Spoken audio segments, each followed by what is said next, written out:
Bogdanovic sa Lakers, Curry excited kay Chris Paul at Klay Thompson nilipat sa Bahamas.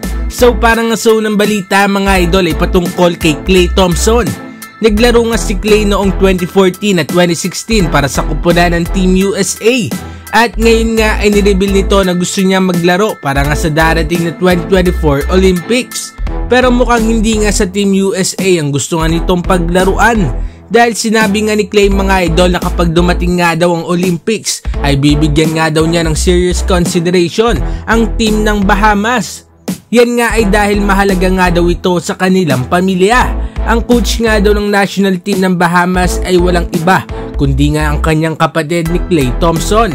Eligible naman itong si Klay na i-represent ang Bahamas dahil dito nga nagmula ang kanyang ama. Anong masasabi ninyo dito mga idol? Mangyayari nga kaya ang gusto ni Klay Thompson? At para naman sa sunod na balita ay patungkol sa Golden State Warriors. Mukhang excited na nga talaga itong si Steph Curry para nga sa kanyang bagong backcourt duo na si Chris Paul. As of now ay wala pa nga ring malinaw kung ano ang magiging role ni CP3 para nga sa Golden State Warriors. Sabi naman ni Steph ay amazing nga daw na magkakaroon nga daw silang dalawa ni CP3 ng tsansa para maglaro ng magkasama. At hopefully nga daw mga idol ay manalo nga sila sa mataas na level. So itong si Steph Curry nga mga idol ay mataas ang expectation sa pagsasama nga nila sa Warriors ni Chris Paul.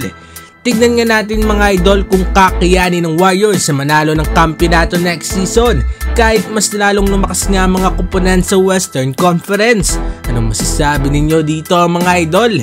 Magiging epektibo nga kaya itong si Chris Paul sa Warriors? At para naman sa huling balita ay patungkol sa Los Angeles Lakers. So meron nga trade idea na nilabas nga itong Fadeaway World kung saan ay makakakuha nga itong Los Angeles Lakers ng isang solid shooter na si Bojan Bogdanovic.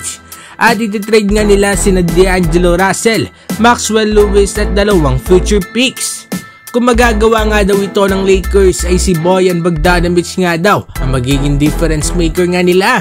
Mapoprovide nga daw ni Bogdanovic sa Lakers ang pagiging veteran presence ito at pagiging high volume 3-point shooter.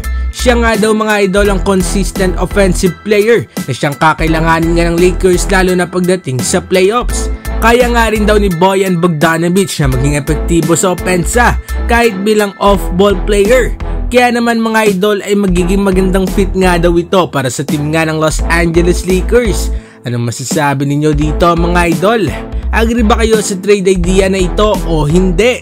Magkomento sa baba at ating babasahin yan. Huwag kakalimutan na mag-like at subscribe para sa iba pang balitang NBA. Maraming salamat po.